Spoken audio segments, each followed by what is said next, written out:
Hi అండి, అందరు ఎలా ఉన్నారు? బాగున్నారా? ఈరోజు మేము ఎక్కడికి వెళ్తున్నామంటే హైదరాబాద్లో ఉన్న డైనో వరల్డ్.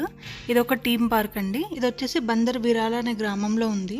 ఇంకా మేమైతే ఇక్కడ ఎగ్జిట్ 10 దగ్గర అయితే రింగ్ రోడ్ అయితే దిగాము. ఇది వచ్చేసి ఉప్పల్ నుంచి 30 కిలోమీటర్స్ దూరంలో ఉంది. విలేజ్ వచ్చేసి బందర విరాల, అలాగే మండల్ వచ్చేసి అబ్దుల్లా పూల్మేట్. డైనో వరల్డ్ వచ్చేసి పంట పొలాల మధ్యలో ఉంటుంది. ఇక్కడ డైనో వరల్డ్ కూడా వచ్చేసాము. ఇదంతా చూడండి, అంతా చుట్టూ కూడా పొలాలు, చెట్లు ఇవే ఉన్నాయి. ఇది వచ్చేసి గేట్ ఎంట్రన్స్ అండి. ఇంకా లోపలికి వెళ్ళి పార్కింగ్ చేసేసి టికెట్ అయితే తీసుకున్నాము. టికెట్ వచ్చేసి ఈచ్ పర్సన్ వచ్చేసి 470 రూపీస్. ఇంకా లోపలికైతే వెళ్తున్నాము. ఇక్కడ స్పెషాలిటీ ఏంటంటే డైనోసార్స్ వచ్చేసి రియలిస్టిక్గా ఉంటాయి, అలాగే మూమెంట్స్ ఇస్తాయి, అలాగే సౌండ్ కూడా చేస్తుంటాయి. పిల్లలైతే బాగా ఎంజాయ్ చేస్తారు. మా బాబుకి అయితే డైనోసార్స్ అంటే చాలా ఇష్టం, అందుకే మేమైతే ఇక్కడికి తీసుకొచ్చాము. ఇక్కడ చూడండి, ఇలా సౌండ్ చేస్తున్నాయి.